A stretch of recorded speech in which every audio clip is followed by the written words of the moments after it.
Because sometimes in this sort of events, we used to call those who understand the issue. And we don't call actually those who need to understand and who need to be part of that. So actually, we are trying to convince those who are already convinced on the subject. I'm sorry, I'm a diplomat and the head of office, but I'm also an activist for development in Africa. This is how the Africa we would like to have, bringing in those who have really the key stakeholders of the project to be here with us so that they understand why we are here and what we are talking about. But allow me to, of course, to read my official speech here, and I will cut some parts, by saying that it is, for me personally, a great pleasure and satisfaction to be here with you to witness the official launch of the project. And my dear representative of GIZ, allow me to drop the GIZ and UNESCO because you know they are funding and they are part of the project because we want to build ownership. By dropping those, people will not think, oh, this is a GIZ-UNESCO project, but rather talking about the objective of the project, which is a project promoting sustainable tourism and private sector's engagement for inclusive community. I was going to stress again community development in response to the COVID-19 crisis. Exactly 1 year ago, it was actually in April last year, I had the privilege to stand with you, Honorable Mohamed Shpeta, and also our sister, Honorable Anna Gipondoka, Minister of Education, Art and Culture, for the launch of the National Strategy on Sustainable Heritage Tourism Development and Employment Creation at community level. Let me again insist at the community level, which is for me very important. We have many key players, people who actually spend a lot of time, including Dr. Kavita, he mentioned that, who were part of the formulation of that strategy. And in fact, let me just mention that this strategy was initiated in 2019, when I just landed and took off my position. I was not expecting COVID to have this impact. But I thought that there is a need for us to look at how indeed the value chain in tourism is including the community for employment creation, but also to ensure that indeed there is a connection with the heritage protection and preservation.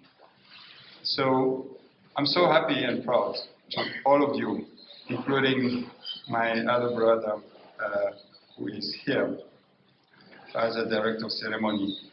Today, this is a demonstration of our commitment to mobilize development partners to accompany Namibia in the translation of the national strategy into concrete intervention addressing the strategic priority identified in the strategic document. We are delighted for this support from the German Federal Ministry of Economic Cooperation and Development, BMZ, and GIZ, to ensure an immediate response to issues raised by the impact of the COVID, such as UNDP, UNWTO, ILO, UNECA, the Economic Commission for Africa, joining us to support to provide technical expertise to various identified activities towards the implementation of the strategy. I'm glad and understand that now UNECA is supporting the Ministry of Tourism in the area of statistics, of course, to reinforce the statistics environment. This launch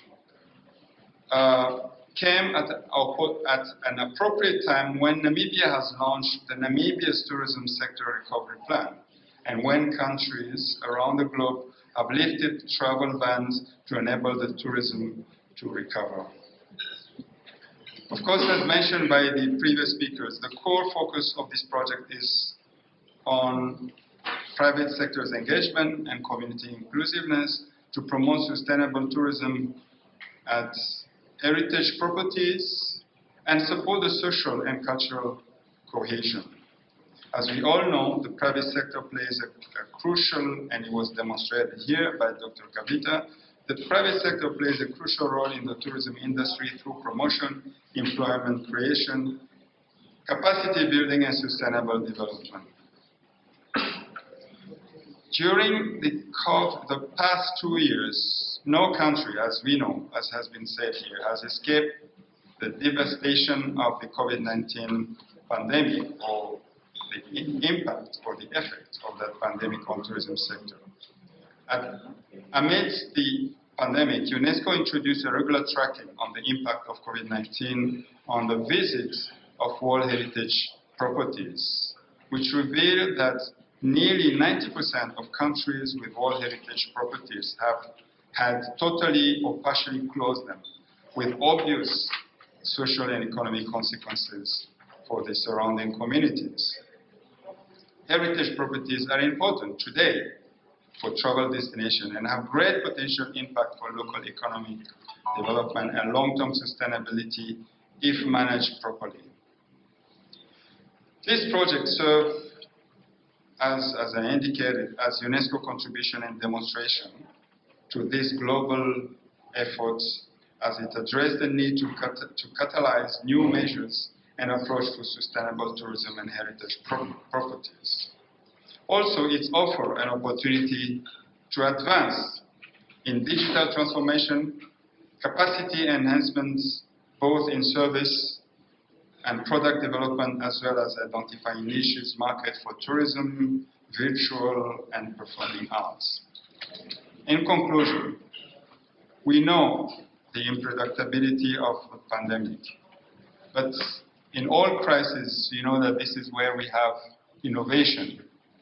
So the pandemic presented an opportunity for us to innovate and rethink the way we interact with the nature, with our heritage, the way we do business. This is a call to build back our tourism industry better and stronger, healthier, with better, responsible, and resilient relationship between sites, visitors, and local communities.